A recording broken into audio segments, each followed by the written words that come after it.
I'll start the presentation now. The presentation is about testing piles under existing structure, and the focus is going to be testing under existing structures, which is a unique case for testing, and it's not the usual testing scenario. We're gonna, after a short introduction just about what is a pile, what is a structure, we're gonna talk about what is so unique about testing the piles under structures. We're gonna talk about the main testing methods which are applicable to this scenario, which is gonna be the pulse echo testing with our product, the PET, the parallel seismic test, which is with our parallel seismic instrument, and the cross-hole ultrasonic monitoring or cross-hole testing with our product, the CHUM.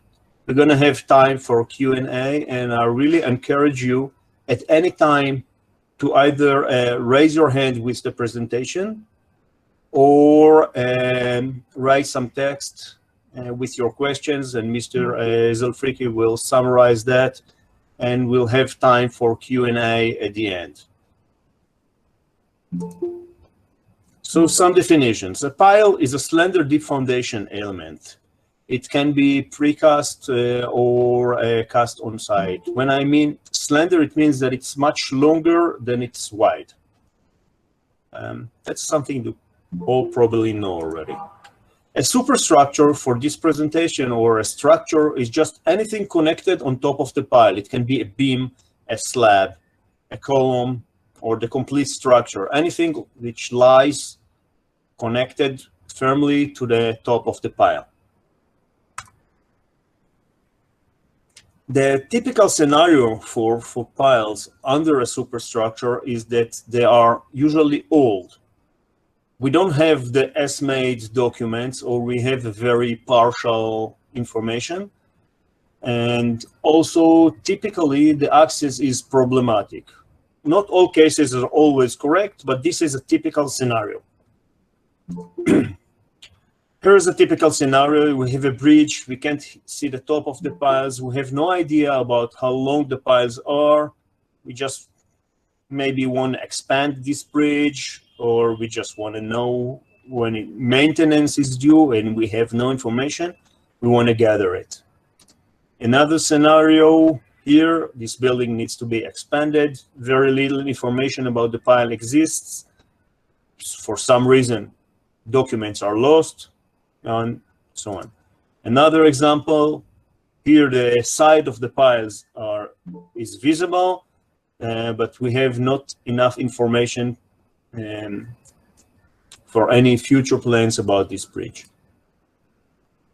So what are the challenges that we're facing when we're going to test the piles? Well, first of all, we have limited or no information about the S-made length of the piles, the concrete type, the installation method, the type of the foundation. It can be a footing. We just can't know from the top. Another thing is that the existing structure interferes with the pile. It's actually changing its properties, the mass, the impedance, the way the waves are flowing. We have a small sample. Usually the strength of pile testing is when you test a lot of piles and you can compare them one to another. But in this case, under the existing structure, we have a limited amount of piles to test. The physical access is also sometimes tricky, which makes testing conditions less ideal and harder to get quality information. Underground utilities such as basements and things like that can also interfere. Sewage lines, which we don't know about. All these things are adding more and more challenges to testing under existing structures. The third test method we're going to discuss is the parallel seismic method. ASTM standard of this method, as I wrote, is already in final stages, will be ready within a month. So the parallel seismic method is set up like that. if that is the pile and the superstructure, we need to drill a parallel access tube all the way down to the bottom of to the expected length of the pile, and at least 5 meters more. The tube must be non-metallic. It must be as close as possible to the pile. The soil should be saturated to pass the waves, and the tube should be filled with water.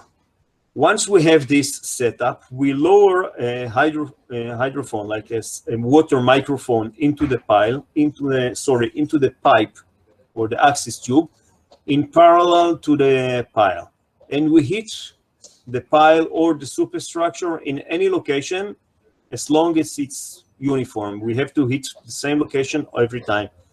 As we hit, we lower the hydrophone in fixed intervals, and whenever the microphone is still parallel or in front of the pile, the wave speed that we get, the arrival time, is going to be represented by the speed, by the wave that travels through the concrete. Once the hydrophone passes the toe of the pile and starts going into the area of the soil, the wave speed that we're going to get is going to be the wave speed in soil. And we're going to catch this breakpoint in the wave speed. It's going to look like that. So this is an actual parallel seismic result. And let's analyze that. On the vertical scale, we see a depth starting from 0 going down to 30 meters here. Horizontal x-axis is the time, and we can see the pulses here. So the top 8 meters here were simply not saturated enough to pass the waves, and we simply ignored them. And then we can see that the waves keep getting farther and farther, later and later, and the slope here is about 4,900. This is a typical velocity for very good concrete.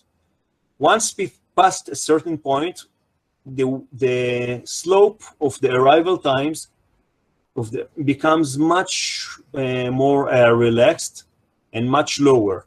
And if we do a linear regression of this part and this part, the crossing point of the two represents the end of the pile. So we can get an 18 and something meters length pile. That's basically the parallel seismic method. And the resolution that we're going to get, or sorry, the accuracy that we're going to get is approximately 1 meter, and it depends on many, many factors. I want to emphasize that the parallel seismic is designed for testing under existing structures. With all the shortcomings, it's still the only method which is designed just for that. Note that a parallel access tube must be drilled, it must be non-metallic, the soil must be saturated, the strata should be uniform. If we have many layers or a rock, it's probably not going to work. The accuracy of this method is going to be affected by many, many factors. But still, it's probably the best method for testing under existing structures, albeit slow, relatively expensive, and limited. Note that the only information you're going to get is length, nothing more. So we've gone around the 3 testing methods that we offer for this scenario: the pulse echo method, the cross-hole ultrasonic, and the parallel seismic. Now, I was told that some of the slides about the pulse echo methods were not heard well or visible. So if anyone wants me to repeat that, please use the raise hand button on the bottom, or write that on text, or simply raise your hand in video so that I can see that before we go into the conclusions. Okay, I don't see any hands.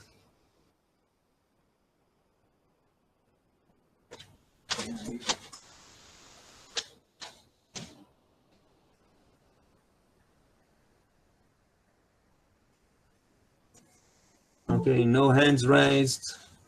מישהו ביקש, ביקש לבדוק את זה. אתה לא רואה? זה כזה, זה בתוך המים.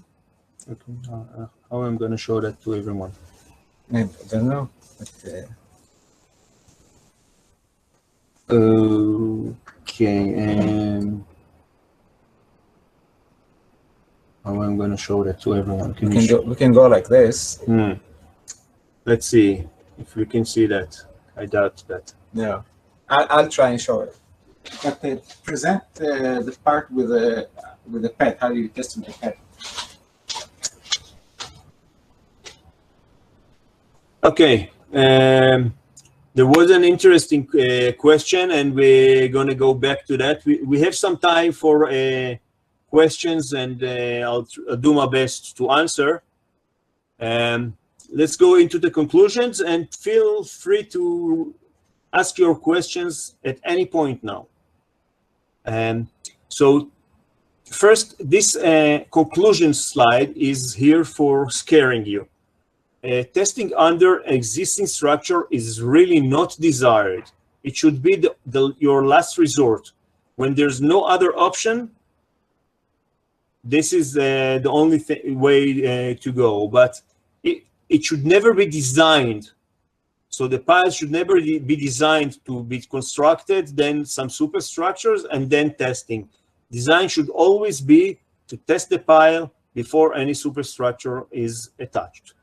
The results of testing under a structure should not be trusted too quickly. A lot of solid engineering judgment must be applied, because when you compare this kind of testing to testing under to normal testing, then you have a fewer test methods in your arsenal. You have fewer options.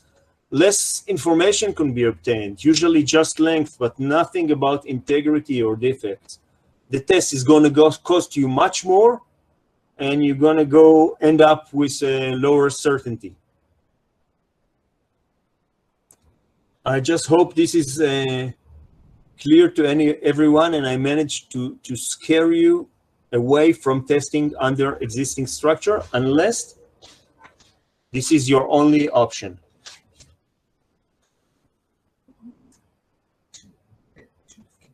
Video? No, look at me. Okay, I was asked to go back a few slides to show you how actually the pulse echo method is going to be adapted to testing under existing structure. So hang on a second.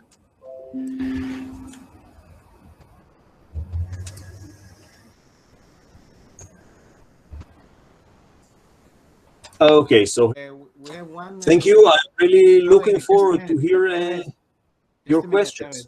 We have to test this in this case. Okay, so what we see here is something we have no idea about it. We have no idea if there is a single monopile under this massive head, or a group of piles. It can be a footing. The first thing that I would do is detective work. We have to apply all the information retrieval that we can in order to find the engineer who designed that, to know what was done there, even if that was done 30 years ago. We can still find some records. We have some veteran engineers who can tell us what was the common construction those days, what were the available augers, drilling machines on those days, what was the common practice. If we have some kind of a project nearby, we can try to find out what was done on that project And from all this, we can get some educated guess, a guesstimate about what's expecting us underground. Of course, every project is different, everything is different. But if 30 years ago, we wouldn't have a drilling machine that can go below 30 meters, then that's probably an upper limit. A detective work like that is going to be much cheaper than starting to test. And it's like a literature survey. So once we have all this, the best guess that we can, assuming these are actually several piles under this head, I can see that drilling from the top is probably impossible, and that this pile is probably quite massive. So a pulse echo method will probably not work. Parallel seismic would be the only alternative. A drilling machine needs to be positioned somehow, and an access tube needs to be pushed at least 5 meters below the expected length, and then parallel seismic would be the only way to go. Okay, so basically you're saying is that you need to find a way how to drill in the water a parallel tube to be able to do a parallel seismic test for this. Correct. And please note that the access tube needs to be as close as possible to the actual piles. Let's say 1.5 meters would be an upper limit. So that's going to be tricky here, but it's still possible. As I told you, it's not an ideal case. It would be much better to test the piles before the head was made. But I guess that's the only alternative right now. By the way, if this is a new construction, there would be a record of the piles. And if someone wants to test the integrity of the piles under these superstructures, that's over-expecting. There's no way to test the integrity of the piles under that. We can only learn about the length. Okay. Any more questions or similar pictures to send, guys? Okay, so I'm going to pass the presentation to Mr. Zulfriki, who's going to say some closure notes. Mungkin ada pertanyaan mungkin, Bapak-Bapak, Ibu-Ibu.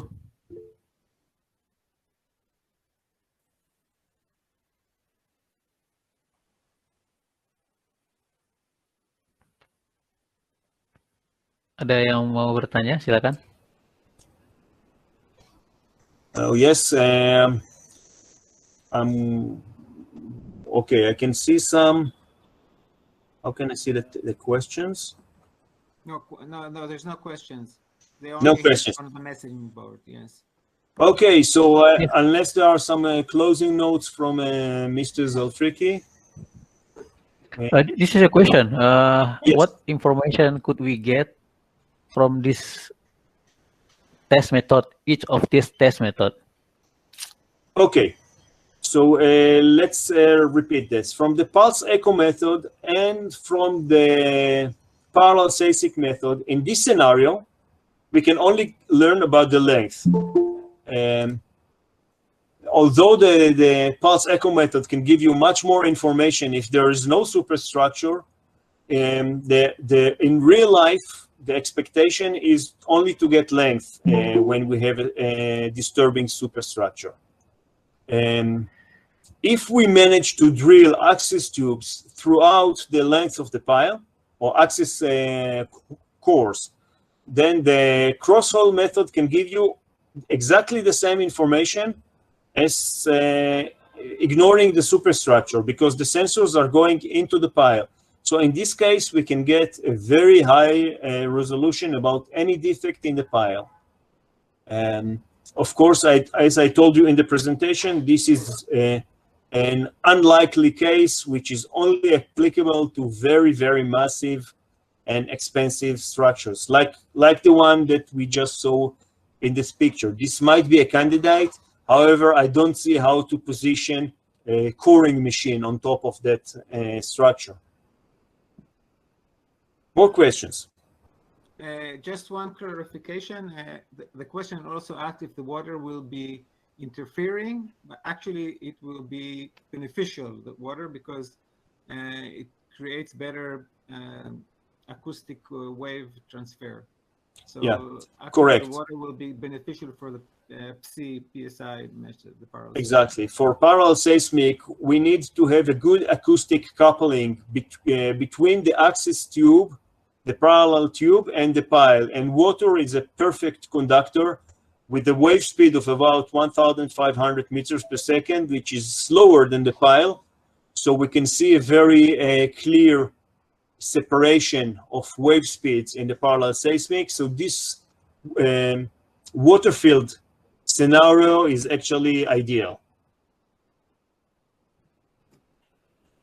More questions? Okay, how about if the pile is getting a crack in the middle of the span? As I told you, unless we manage to get a cross-hole drill, the tests are not going to give you much information about the crack. If the crack is throughout the whole cross-section of the pile, and the waves cannot go through it, then we're going to get some very limited or strange results from the parallel seismic, because the waves will probably get a very hard time traveling down. So it all depends on how large that crack is. More text questions?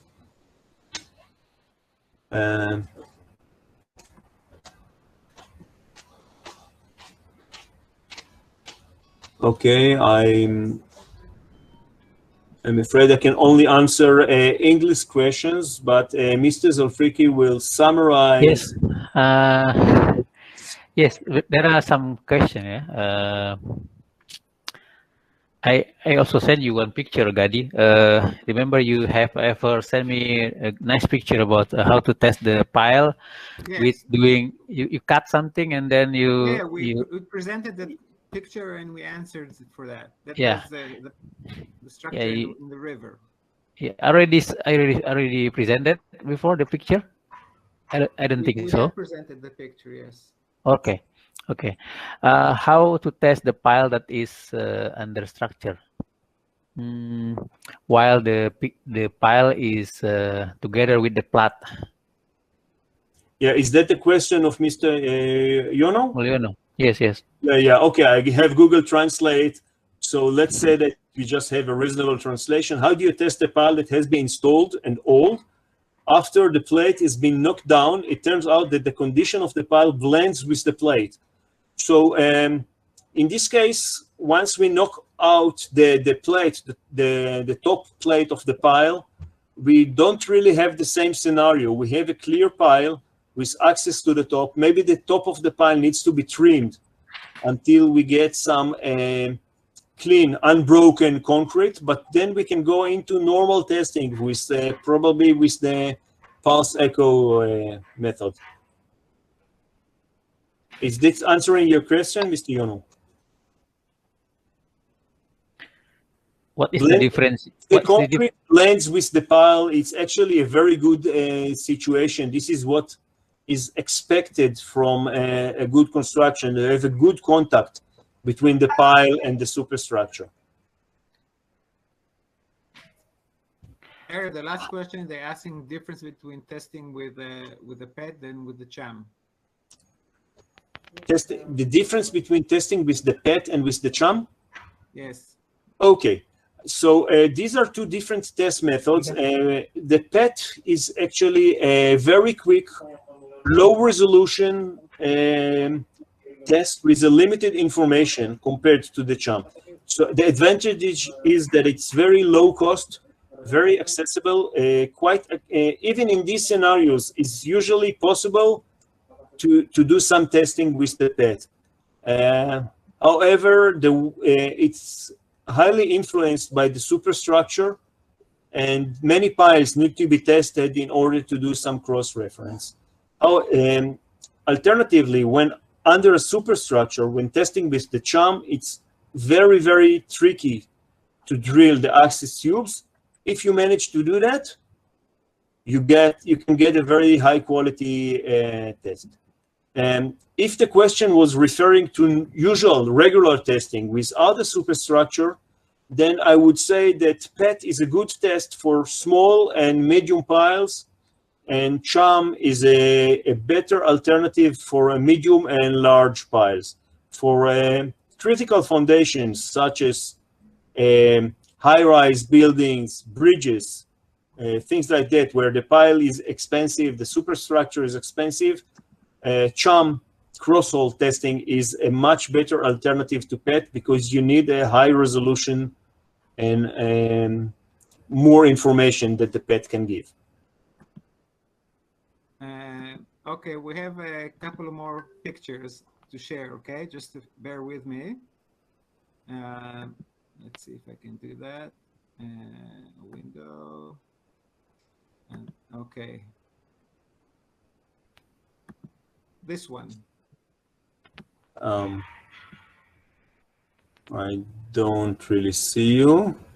It doesn't share? You don't see? No. Oh yeah, now something is shared. Yeah, here you go. Okay, so what we see here is we have a connecting. We have three.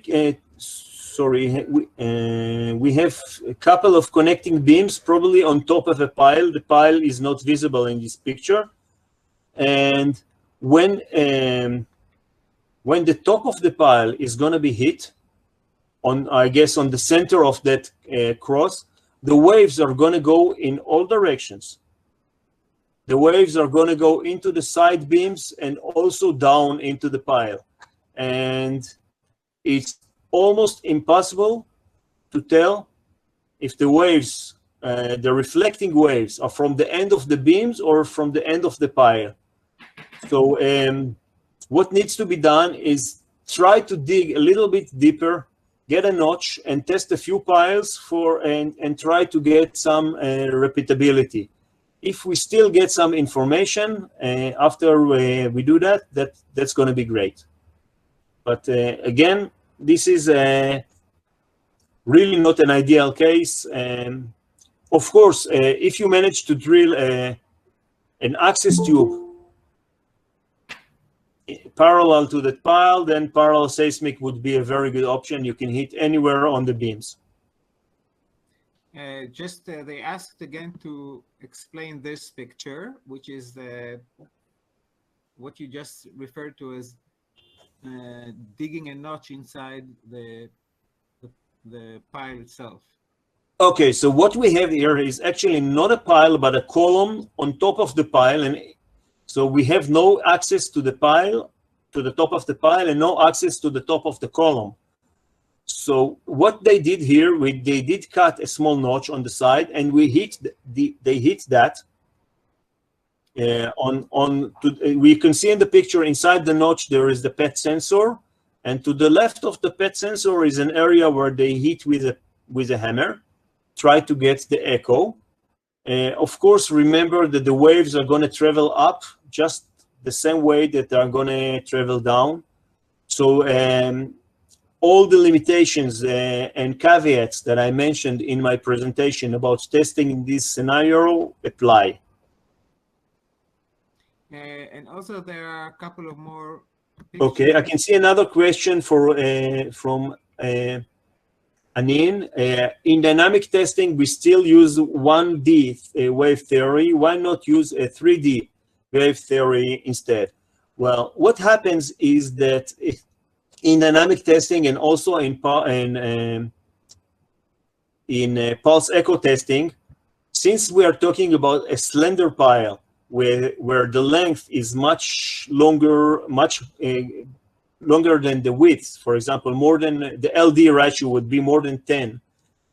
After 1 or 2 diameters, the waves become one-dimensional, and there is no point in going into the 3D theory in this case.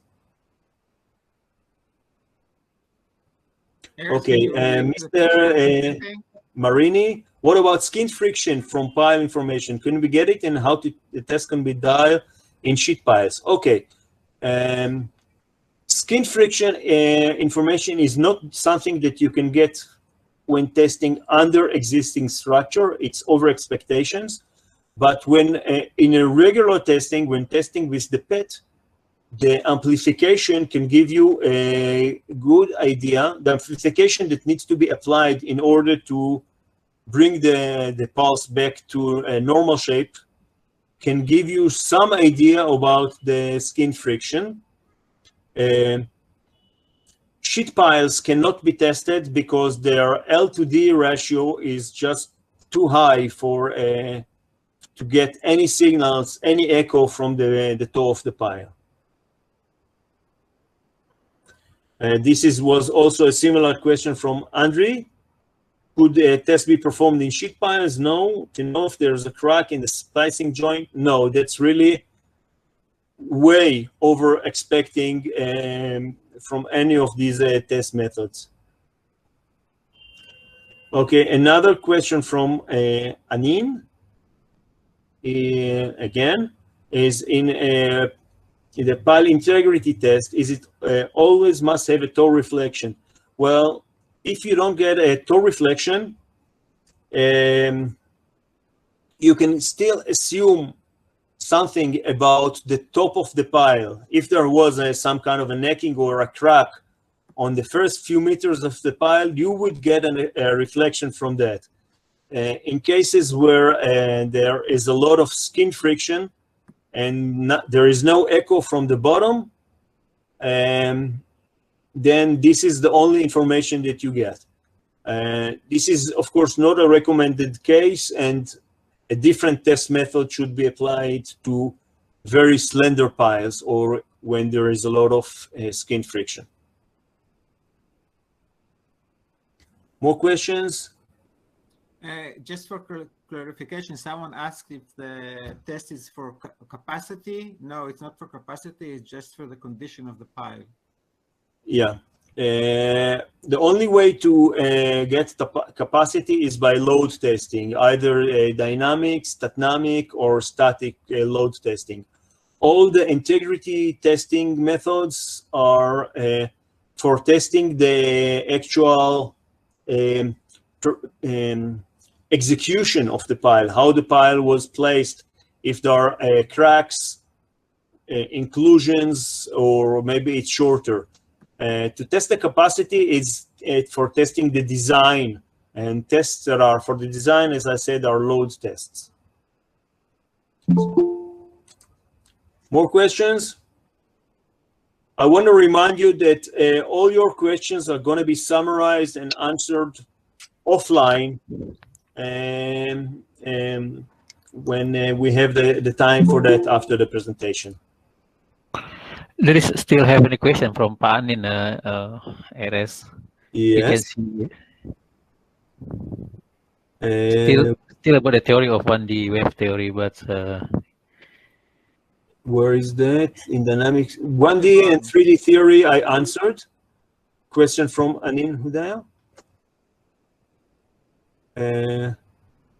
What else? Anything to do with pricing, you can offline discuss with Ulfriki from Indotest. Yeah, it's really outside of the scope of this presentation to discuss pricing. Definitely, we're not going to start the bidding here on the presentation. Although this could be very amusing, this is not really the topic now. But please contact Mrs. Ulfriki offline. Erez, last question. There's a picture that I'm presenting. Can you relate to that? Someone asked about how to test this scenario. I don't know what's there. What is there? It's not, there's not enough information there. There is really no information there. So in order to test that, as I tell you, you start with some detective work. If this is an old foundation, an old building where the floor was cut, please try to get as much information as you get. We can't see anything there. We can just see maybe something that might be a connecting beam. We don't know if there is a pile, a raft, a footing, anything can go there. And without this information, your test is going to be a waste of money and time.